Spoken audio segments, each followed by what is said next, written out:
Awesome. Now we're cooking with oil, as my grandma would say. So, like I said, welcome, and just we'll go back to the raffle. So I'm gonna pull three names. After I pull these names, after the session is over, come find me. You'll get some cool prizes from the grad school.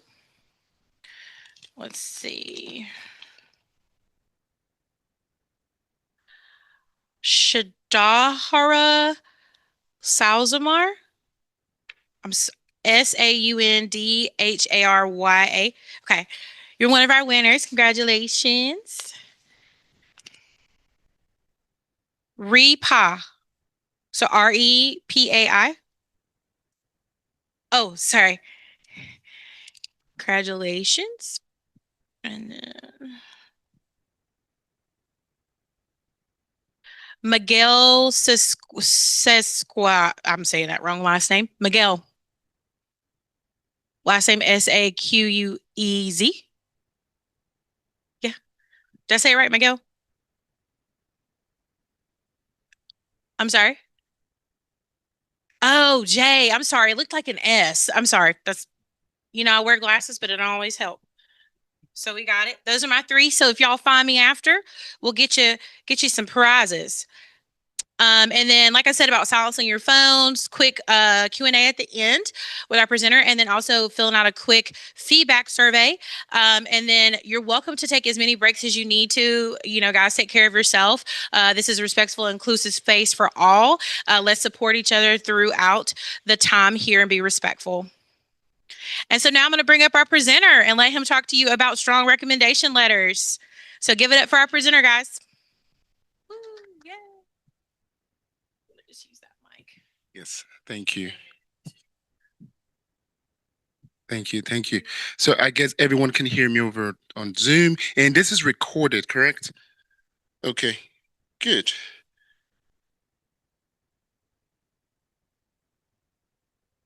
All right, let's get started here. So before I go ahead to introduce myself, we will be diving into something really important, which is your letters of recommendation, which is a very important part of your graduate school application.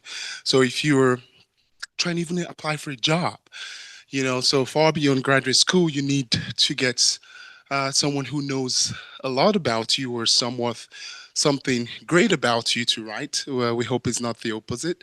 And then those persons can share those with people who are reviewing you.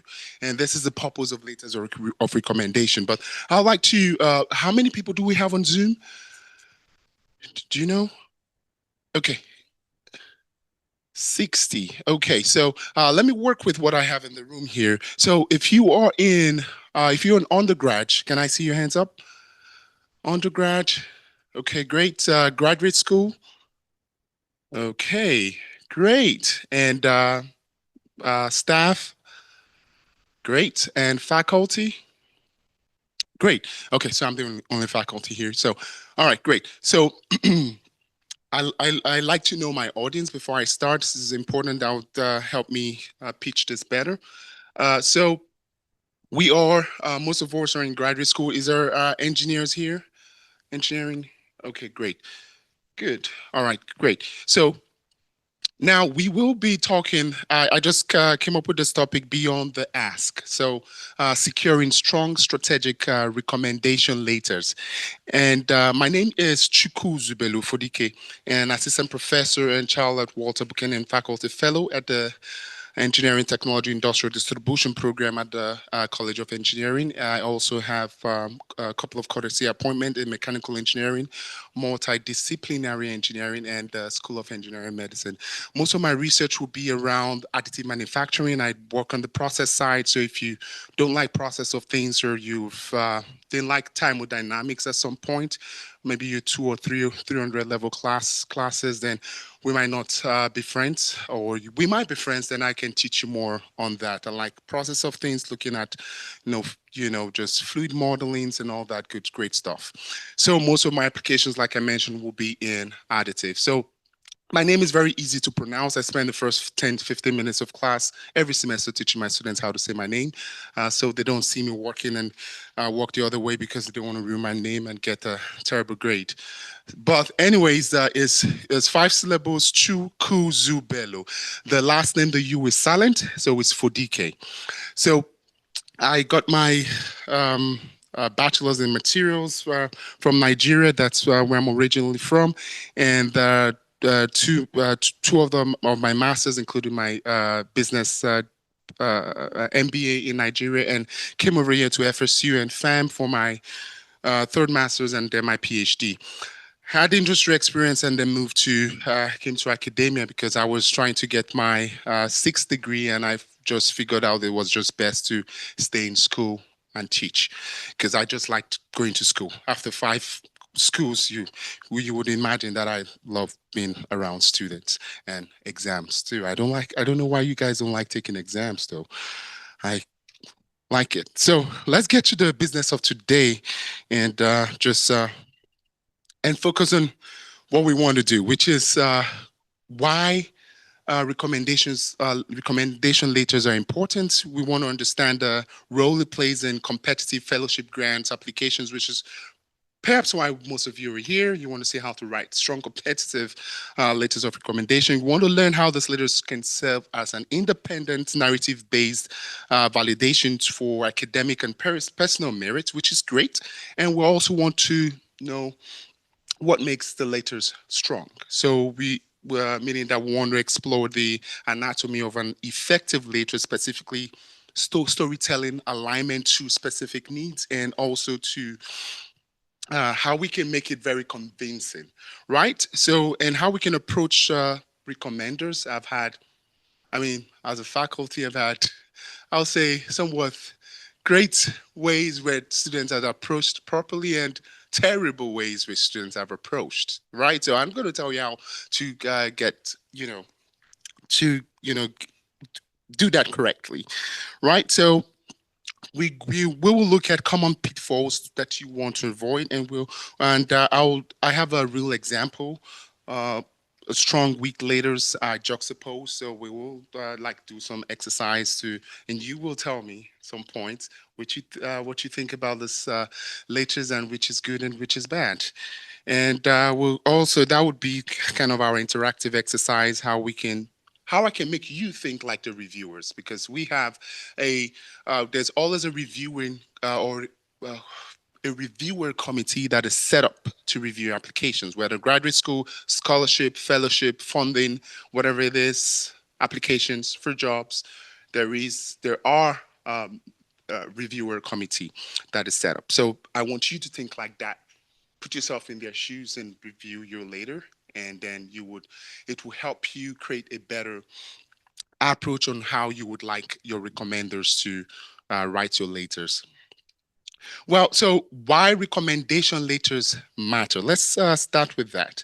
So now the first thing I kind of thought about here is that they really do provide the third party validation of your achievement. So, the letters do serve as independent, credible endorsement of your accomplishment. So, I mean, people want to know you beyond just, your grades, right? So, these letters will help to affirm that. So, they're going to affirm those things that you put on your personal statement, your CV, resume, and is going to be backed with real experiences, and that is observed by someone. Perhaps it could be your lecturer, your professor, someone who has observed you in class or you've worked with in research or something, who can give direct, credible feedback about who you are. And of course, they are going to help us, those type of external affirmation of you uh, affirmation about you. So they're going to offer insight into character, work ethic, and potential. So now what we're talking about here is that a well-written letter, you know, should go beyond your grades, like I mentioned. It should give that insight into who this person and who you are, just as a not just as a person or as a student, but also trying to, touch on some things about future potential and things that would help you navigate in this new, you know, program or whatever that it is that you're applying to. And letters of recommendations or recommendation letter often carry significant weight in fellowships and graduate admissions.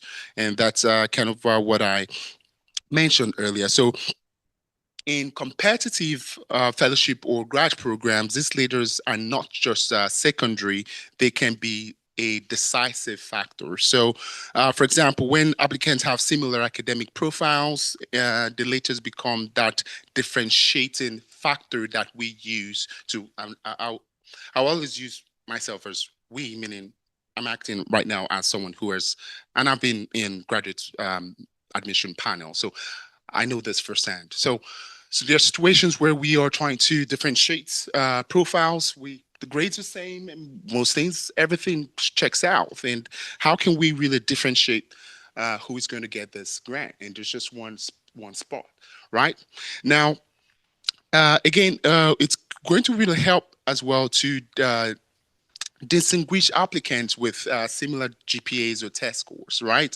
What makes you stand out, and the human story that is conveyed through the recommender's voice. So, like I mentioned, programs would always receive, uh, tons of applications, right? And most of which, of course, will have great GPAs and great scores and great just great scores, for example, being a GRE or SAT, or in this case, since we're looking at graduate school, mostly will be those graduate record examination scores. So, what makes you stand out? That human story that is conveyed through the recommender's voice. So, again, I kind of laid it out here. The strong letter may highlight unique contributions to a team or research project, and it's also going to uh, you know show how that person overcame challenges or is showing growth, and also just showing clear comparison uh, to top performing students in, let's say, 10 years teaching career. And this is coming from the recommenders perspective. So what I'm trying to say here is that recommendation letters help decision makers answer a key question: would I want to work with this person, right? Uh, would I want to mentor them or invest in their future? That's why how you build relationship and show up in your academic and professional spaces, really matters. Okay, so let's go to one. The next thing I have here for you is what makes a strong later. This is a very critical part. So, and I'll have the slides. It's, you can share them after this, right? So yeah, so you can listen and as well take notes as well, but you will have the slides after this. So what makes a strong later, right? So one is specific examples of achievements. So again, the latest should show strong should not just praise, but show proven quantitative, measurable achievements, right? Just like you would have on your resume, right? When you want to talk about when you're looking at things like putting up some job description from where you're currently working, you want to show achievable, measurable things on your CV, right? Same thing with recommendations, right? So, for example, you want to try to, the recommender wants to try to describe some type of concrete accomplishment. For example, she developed a, let's say, machine learning algorithm that improved prediction accuracy by 15%, right? That those things are very clear, coincides.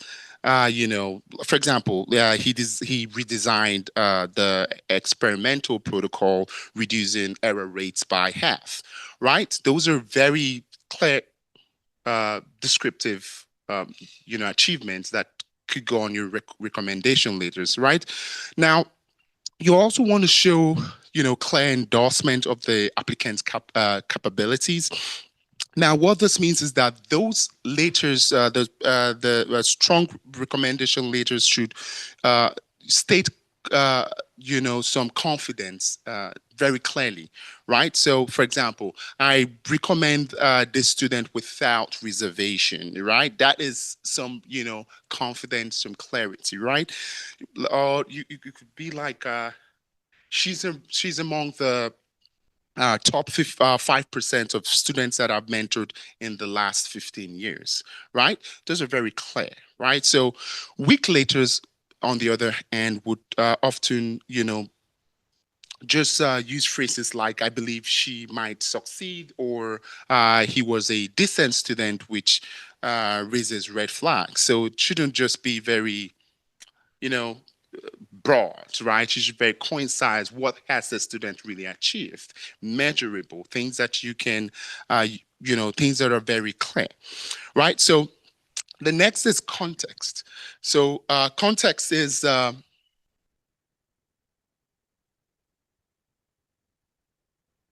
let me see. Okay, let's leave the pen. I'm trying to see if I can. All right, context here is how the recommender knows you, right? So now, again, this is really important. A great later begins with relationship framing. So, what course, what projects, what internship it was? How do you know this person, right? How long have you worked together, and in what capacity? Was it a research assistant? Was it just a student in your classroom, or just a mentee, right? So this really helps readers evaluate the credibility of the phrase, right? It's really important. So another here is comparison to peers, right? So, you know, uh, committees would often benchmark candidates. So what I mean is that a good letter of recommendation would help by offering a comparison. For example, it could be a phrase like, in my lab, she stands out as the most independent and self motivated undergraduate I have ever mentored in the past, or I've mentored in the last 5 years or last 10 years, right? Or it could be, let's say, his analytical thinking was on par, you know, with our master students. So again, these places you in a very great meaningful context with just within a broader talent pool, right? So another is alignment with the fellowship or program goals. Okay, this is really important, right? So a strong letter would echo the goals of the opportunity that you're applying to. So it doesn't sound what?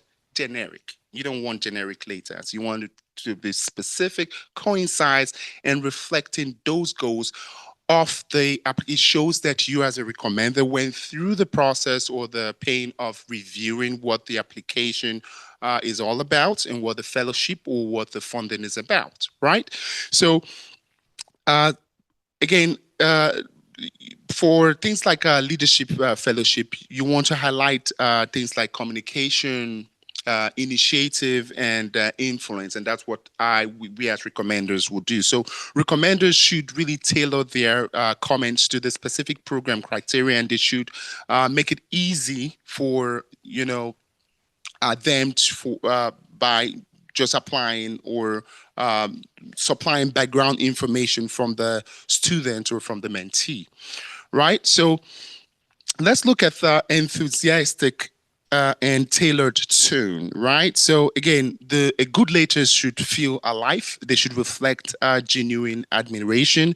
Now, phrases like, let's say, I'm thrilled to see, or it was a pleasure to mentor, right?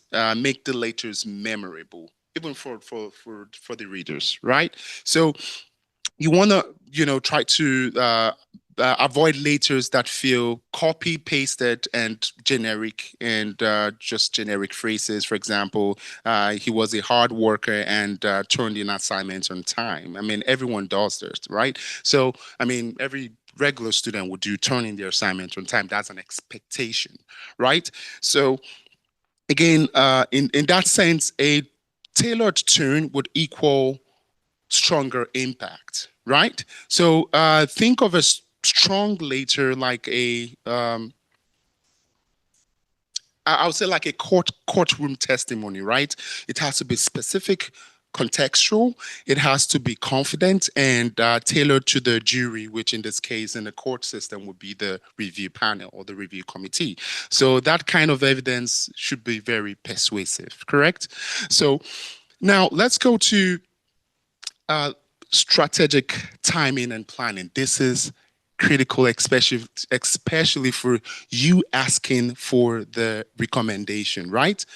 I mean, I've had situations. I Texas A&M is the largest university in the United States. I think we uh, it's close to 80,000, 79K students. So from teaching perspective, I'm sure you all are in huge classes. If you did your undergrad specifically here, you should see the classes are huge. I teach about 130, 120 to 130 students every semester. So trust me, if I yeah, and that's just keeps going. This is my I'm going into my sixth year, so I've taught close to 1,000 students already. Usually, teaching 1,000 students in universities like Florida State will mean that you've worked in FSU for probably for 30 years, right? So because they have like 30 students in a classroom. So if you put that ratio into context, ratio to student faculty ratio, you would imagine that we have tons of students emailing us. So when you see a faculty in well, I can speak for my colleagues, but if you see a faculty not responding so quickly, that's because we have a lot of emails. And it is true. I can genuinely tell you that I could wake up at 8 o'clock and before 10 o'clock, I already have close to 50 emails unread and I'm in classroom teaching and before lunchtime is already 100 and 60% of that email I have to respond to, right? Of course, the junks, they're just things that, from your journal or something that I just would totally ignore. All right. So what I'm saying, why am I saying this? Strategic timing and planning is very important. So, but this in the strategic perspective, you need to be very, you know, uh, intentional in building a relationship to who you want to get a recommendation from. So if you're taking this professor, he's like, well, I'm going to ask him for a recommend. I just like analytics, for example. I was teaching data analytics for 5 years, and you're intentional about it. You show up to class and you, of course, you're attentive and you start building relationships, start visiting office hours. You're teaching 130 students. You might think you know know you. I know you by face, but you must be intentional to create that relationship so that you're sure that there is something that specifically that this professor or this person can write about you. So again, you want to start building that rapport, long before you need it later. You want to attend office hours regularly. Like I said, you want to show genuine interest in the coursework or the faculty work. It could be just volunteering for some hours to sit in the lab. For example, I do an additive. There are a lot of fun things to do. You could just CAD something and print something in my lab, and that could be showing some genuine interest about my work. So again, you want to reach out after class and classroom ends, and you want to maintain that connection and rapport with that faculty, even just to share an update or just thank them again for the class today. It's just something very simple, right? So you also want to demonstrate initiative in class research and mentorship. So your actions would shape your narrative. So as recommenders can only highlight what they observe. I can highlight something I did not observe or something I don't know, right? So this means that you want to show consistent engagement in classrooms or in meetings. You want to by asking questions, and I hope you all would do the same. I love questions, so please go ahead. Feel free to ask me 21 questions. That's why I'm here. And problem solving beyond expectations is another one, and also leadership in group work or research tasks. I've had situations where all the time, and students are asking, why do we have group projects after class? I'm sure you're asking that question too.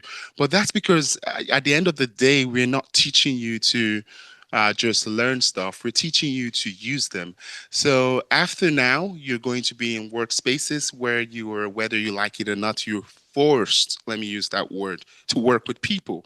I'm sure I don't like every of my colleagues and well, they might not like me too, but we have to do our jobs, right? And same thing with your group work. So I'm nice enough to let my students pair themselves in group and tell them, bless you. I tell them beginning of class, right now I'm teaching a 301 course. So, I mean, they've known each other for at least 2 years, depending on when they got in. So I'm like, okay, well, perhaps, at least some people in the classroom, pick and choose who you want to. I give you 10 days post beginning of class and pair yourself group of five. And after that day, I'm going to force you into a group. And that's fair enough, right? Work with who you think you can work with and don't work with who you think you don't want to work with because in the past semester you screwed up something, right? So again, it is important that you understand that you have to show that you're a proactive person during group project. That's why that is so important. Be that person who is leading the group. It shows a sense of not just commitment, leadership, which are things and factors that would really help highlight strong, build strong case for you for a recommender to, talk about, right? So now let's, again, you want to ask for laters. Again, this is really important. 4 to 6 weeks. I just put that there, but I've had situations where personally now, to be honest, I applied to fellowships and grants myself. Some of them require me to get recommended recommendations too, and I have to meet a colleague or senior faculty or a mentor to ask for these things. Right? There are two things I'll tell you. Right? It depends on your rapport with that person. I have people that are, deans and provosts that I could call on myself, and there are also colleagues that I don't have their cell phones, right? That's this relationship, right? So I know I can get, perhaps I need 3 letters of recommendation. I know if I call, colleague A and B, they would give it to me that night if I want it for sure, and you know 100% sure. So, and I have to look for a third one. Well, where's this going to come from? I need to make it very kind of you know uh, I want my recommendations to have a different flavor. So I want maybe different schools or different places, different people in different ranks, right? And I have a list, and I have this particular people. Then I'm not just going to email one person, right? It's best to check on several people, right? Because I'm looking for a third. A third recommendation. I kind of have guaranteed that two people, and I already texted them because they are my guys, right? So I'm sure they got me. So so I would email 3 people and ask them, hey, can you write this recommendation? This is what is. I'll give them time, right? Again, they might be in the middle of exams or stuff, and I don't want to. I can't. I wouldn't expect that they, just leave everything they're doing and just, jump into writing me later. But I'll tell you how to approach this in the next, the coming slide.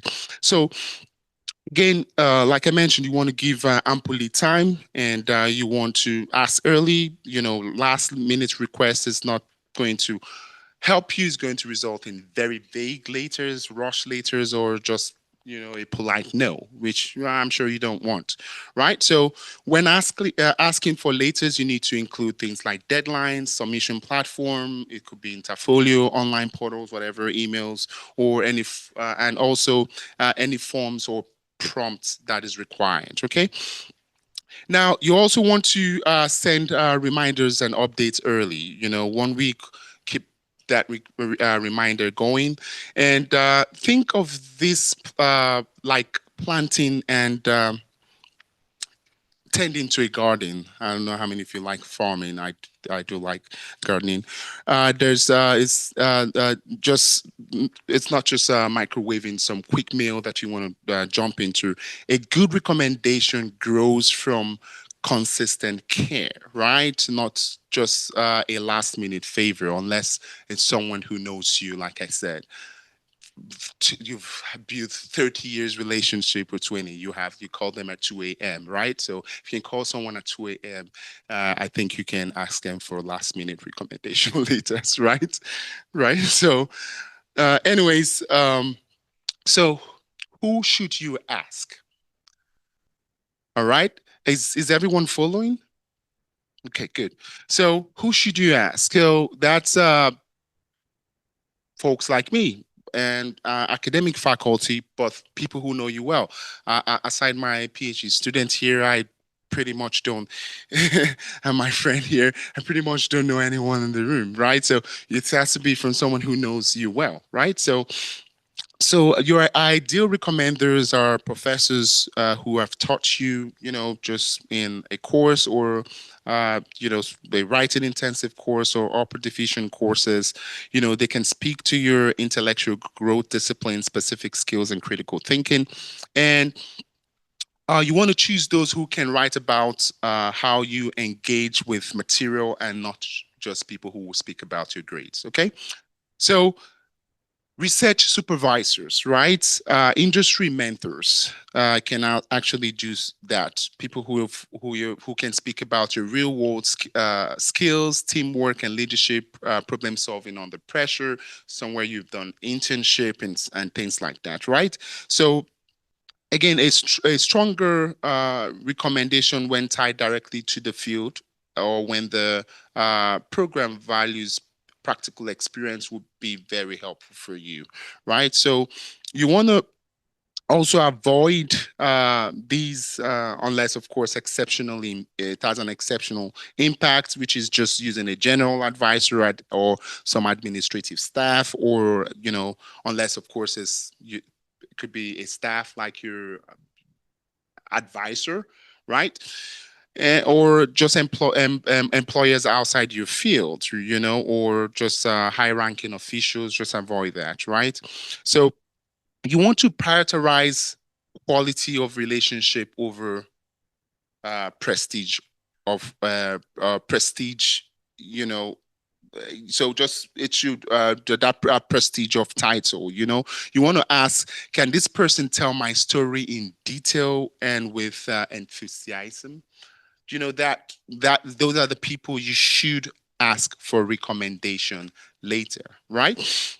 Now now because I mean the question is here, and I threw it here. Would you rather have a letter that says you're outstanding with no context, or one that tells a vivid story or paints a vivid picture of yourself, your growth, your potential, and capabilities? So, this is the question you should have in mind when you are finding who to ask for these letters. All right. So, I hope everyone can hear me online. We're good? Okay, good. So, now, let's go move on to how to ask the right way to ask. Okay, I would say this: there's no wrong way to ask, because it depends on some personality or relationship, but there is a right way to ask. Okay, and but there's also other constraints that would help you make your recommendation later writers, that's your recommenders, attend to your laters as quickly as possible. So now, the right way to ask. Okay, now,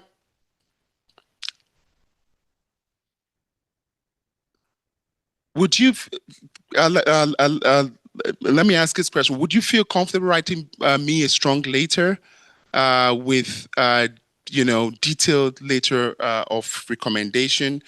Right. This is just one phrase I put here. You want to always ask if they can write a strong letter, right? Now, this gives the faculty or mentor some, an honest way to decline if they're, you know, if they know you well enough, or so, or if they don't know you well enough, or to accept if they know you well enough, right? So if they hesitate to say something vague like, well, I can write something, right? Then you want to consider asking someone else, right? Because it shows that they don't really know you well enough, right? And one thing here on this slide that is really important is that you want to provide clear materials to help facilitate this process. Sometimes it's best to do it in one email, right? Like I just mentioned, the email is already swamped, right?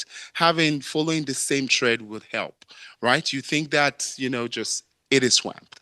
So provide all this material in one email: your resume, personal statement draft or the completed one, transcript depending on what you need it for. That would help, just skim through your grades, your strength, weaknesses, and uh, the details of the program, fellowship, or the school, whatever you need that recommendation for. And this is really important: the deadline and also the submission instructions. So just imagine you're a busy professor in the middle of grading, you know, which requests are more likely to you would respond to? One that says, "Can you write a letter?" or one with a clear subject line, a list of materials, and everything ready to go? Yes, yes.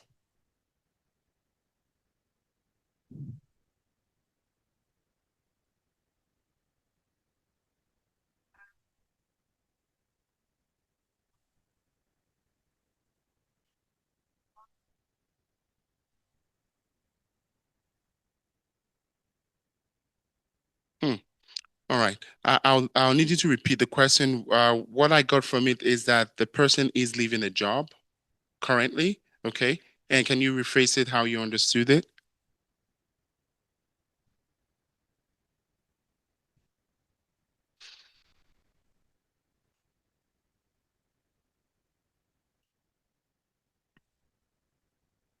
Good. And that's an excellent question.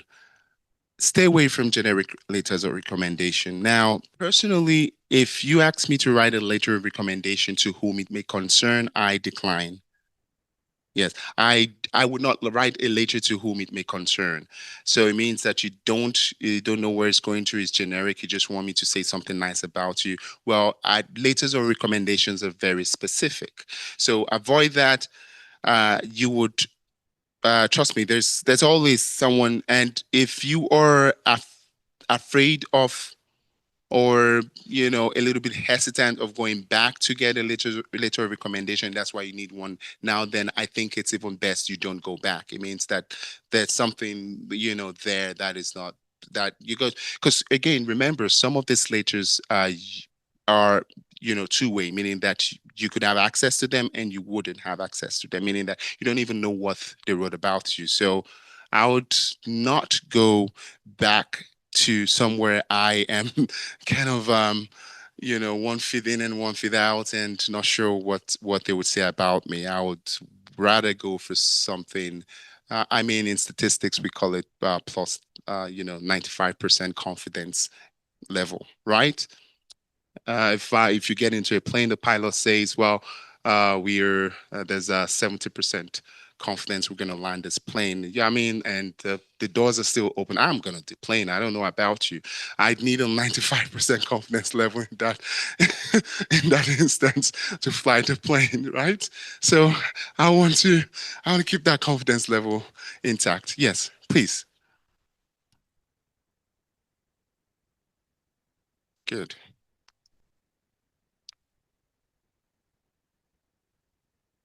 Great question. In fact, we're getting there. I like drafts.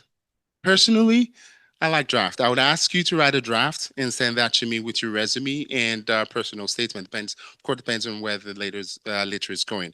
Drafts is always good. So when writing a draft, I believe I have that on this slide. When writing a draft, you need to, you know, put everything you want to put there. So this is going to answer the questions as we go. So put dump, as much as possible in there. That's good. So there's nothing wrong with that. Okay. All right. Good questions. So let's move to what recommenders appreciate. Okay. Any question from the audience in class? No question yet. Okay, good. So now understanding what recommenders value most would help you become an intentional, respectful, and well-prepared applicant. And that is why I want you to think like a recommender here. Okay, and we're going to do that exercise so you think like one. Okay, so a thoughtful approach would make the recommender's job easier and result in a much stronger later, right? So the first thing you have to do is have a clear context, how the later will be used, right?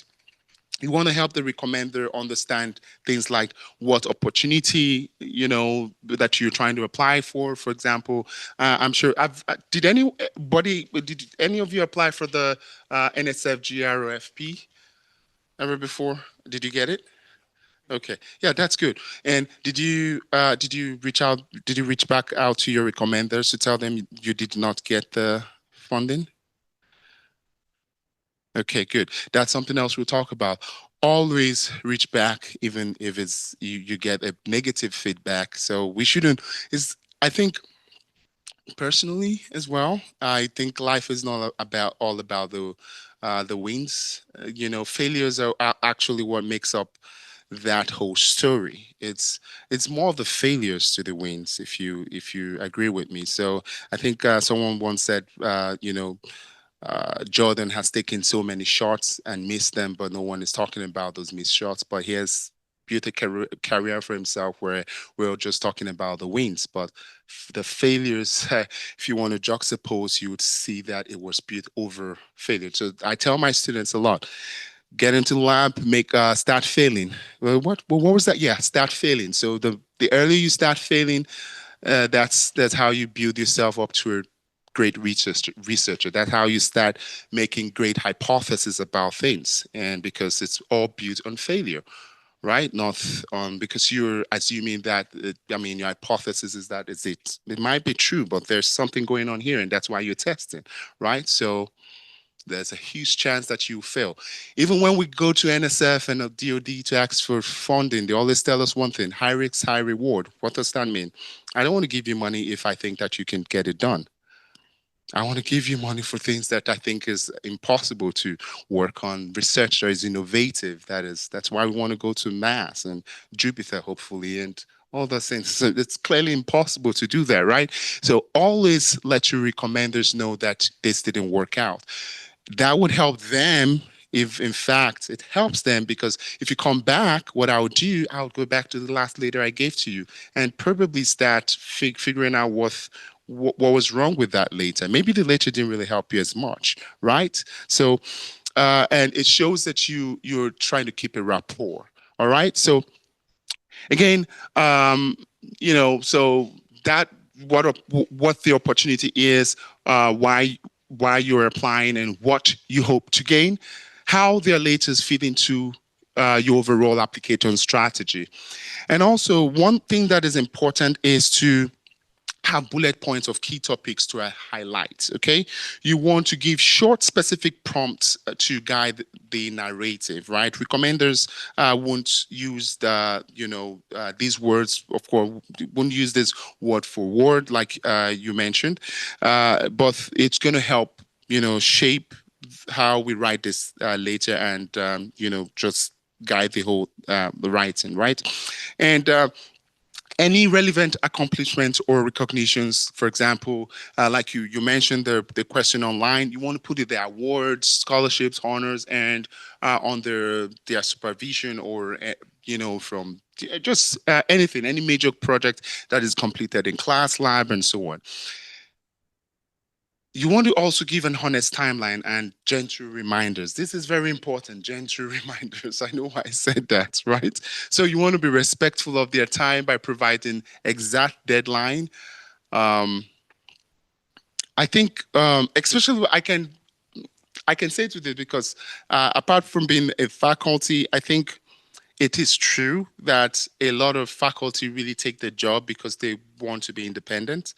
So yeah, so and I've been asked this several times, and why faculty an industry could even pay three, four times more, but that independence is really what we want. And I can speak for myself, and few of my colleagues in just the pool I've asked say the same thing. So if you were approaching someone who likes his independence, you kind of might be, you kind of irritate them if you don't follow due process. You know what I mean? So I think in that respect, a lot of faculty are very sensitive. So how you approach this is important. That's why relationship building is key.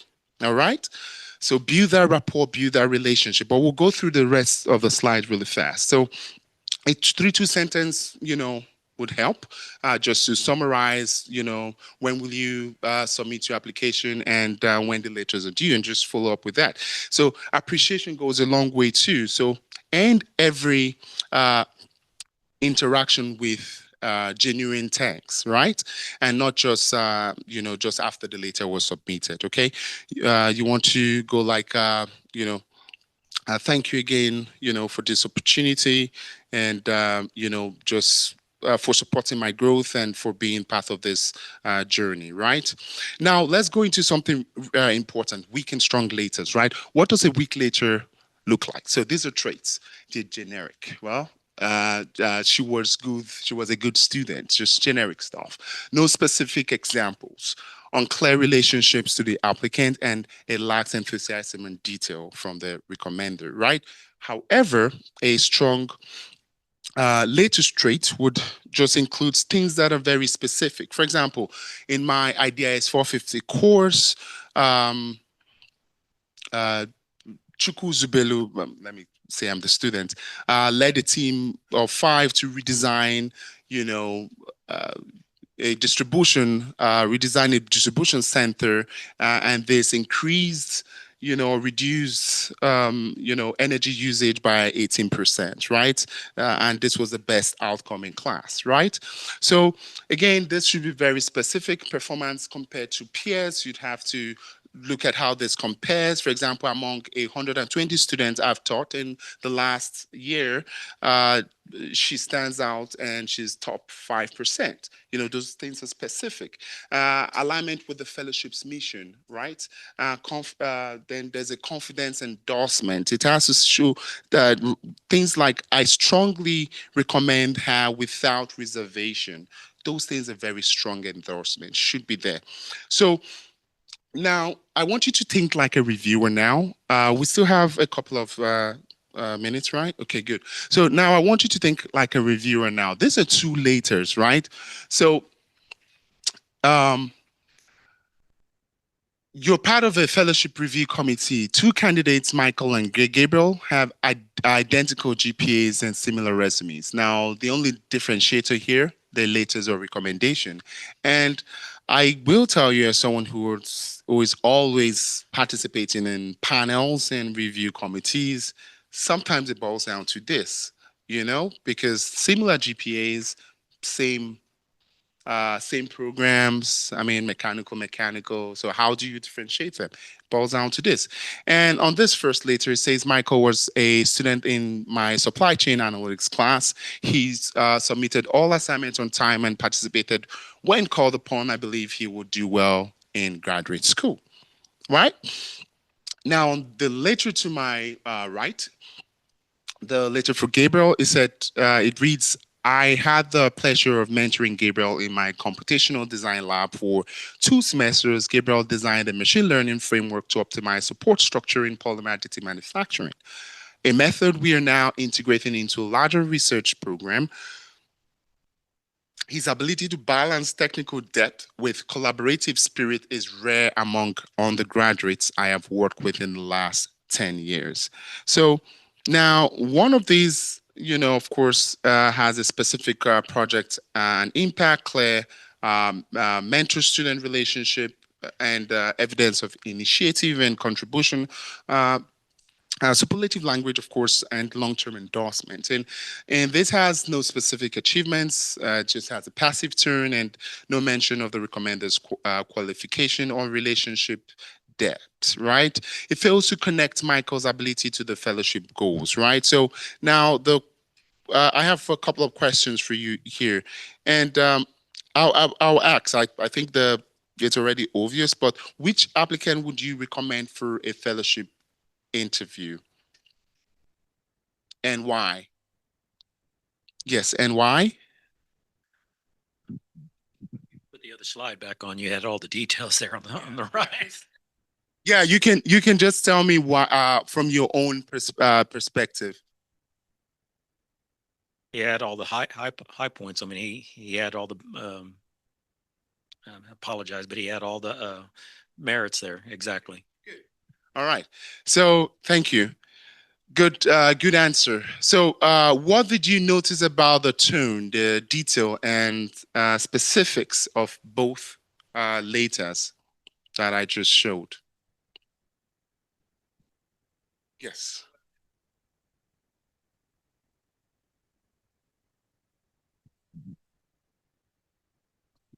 So the left hand one, the tone was very generic. The detail was not there. There was no real specific points for them to talk about.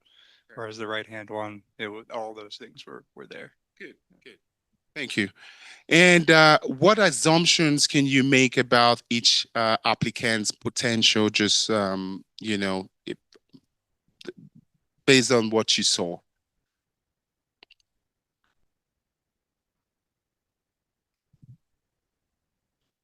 Sure. I'll say the applicant on the right. I remembered how it started with, "It's a pleasure to work with Gabriel for the past however many years." And I think that shows that the student had an impact on the advisor's, life and career, and they actually remembered them. Good. Good. Good answer. So excellent. So, and how might each later influence the final selection decision? What do you think?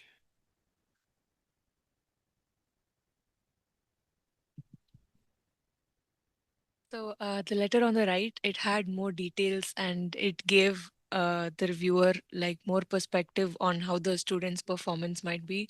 So since there was so much detail, it shows that they were actually interested in recommending them. So it might influence them positively to hire them or take them as a student. Excellent. Excellent answer. So, yeah. So, I mean, uh, one of what I just want you to get from this is, uh, what we see as reviewers that would help guide the turn of how you approach your reviewer, your recommender to write those letters for you. Okay, so now, what insights did you gain as a reviewer? So, if you were a reviewer and you looked at those two letters, what insight do gained as a reviewer? You want to give it a try? No, that's You will pass. Okay. All right, who wants to give it a try? You want to give it as a reviewer? Just put yourself in that. You want to give it a try? Good. I would say definitely pay attention to if they even seem to remember the person and if they're actually saying like very specific things that you can quantify and qualify as like something that the person has done. Good. Excellent. Good. I don't think I would have said it any better. So thank you. Yeah. So now, why do details, comparison, and tone matter so much? Why do you think that is important? You want to give it a try? Maybe just comment. It paints a picture that lets the person reviewing the recommendation paint a picture of the person that's being recommended. Good. Good. Correct. Good. So that those details, those comparison, and those tone would matter so much. Also, because, for example, for the comparison and the details, you have a way that you can measure quantitatively. You can say that, out of all the students, top five, caught, that project caught operational cost by 25%. So those kind of details and comparison and those kind of tone would help. Right. So lastly here, how can you ensure your own recommenders are equipped to write the second letter endorsement? Who wants to give it a try? So, if based on everything we've gone through, how would you ensure that whoever you're reaching out to as a recommender, you know, I'm about to talk to. Yeah. So start thinking. So how would you ensure that your next recommender would write you that type of letter as the letter to the letter on the right? I think that would be to Gabriel.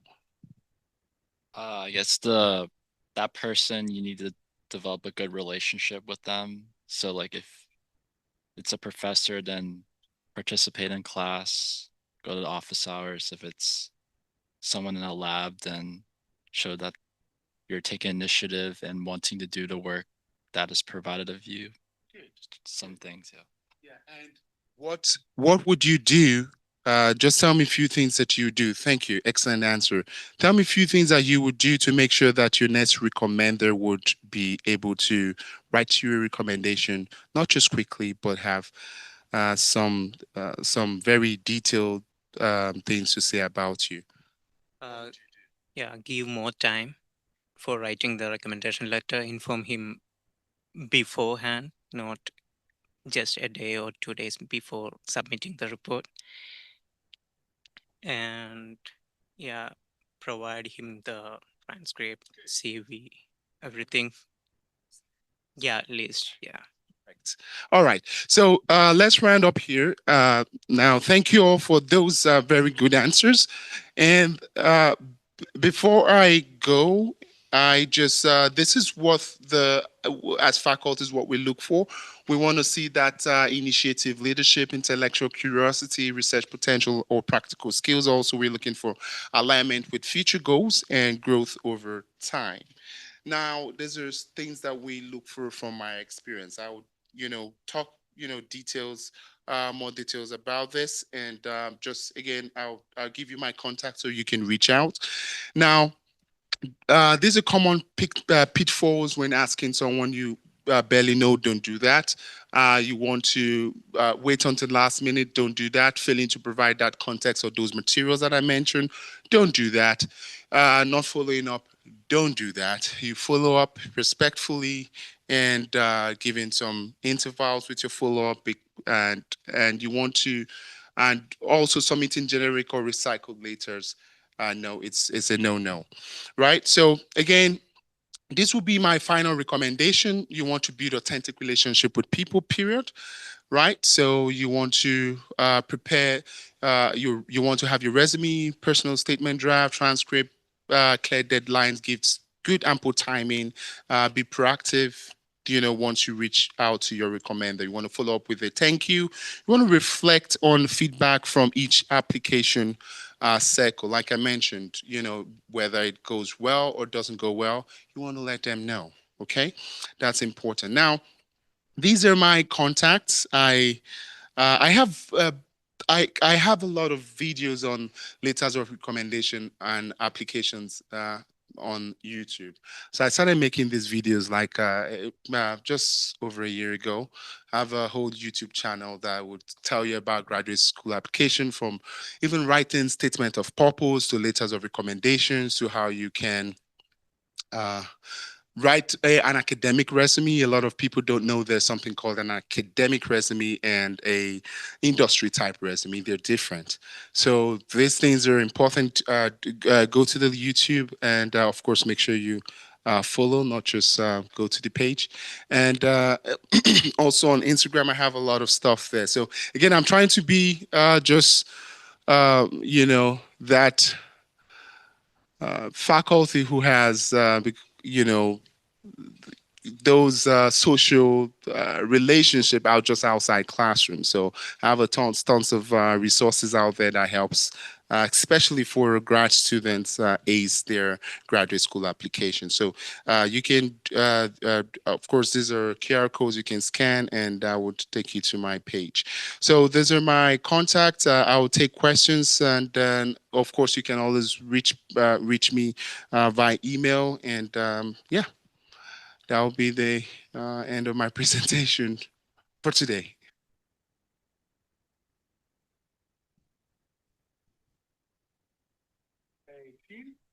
You. Big round of applause again for that wonderful presentation. So thank you guys for joining us for today's sessions. Just a reminder, don't forget to scan the QR code. Upcoming session actually is going to be my session to piggyback on his wonderful session about applying to graduate school. I know some people already in here are in grad school, so that's more geared for our undergrads, but that is something coming up on Thursday. Please don't forget to scan the QR code so we can get really good feedback for him and for us on the ways we can improve our sessions and make them more interactive or engaging for you guys, because that's what we're always thinking about for you all. So I'll give you a couple seconds to do that. And I know they'll drop that link in the chat for you guys online as well. But thank you all for joining us. Ooh, go back. I know some people are still trying to scan it. Thank you all for joining us. You didn't have to do that today, and we're so glad you were able to make it. For those of you, my 3 who are raffle winners, come see me. Afterwards, you'll get your prize. But everyone else, I hope y'all have a great evening. Thank you again for joining us today, and I hope we'll see you out in more sessions. Have a good day. Thanks and gig 'em.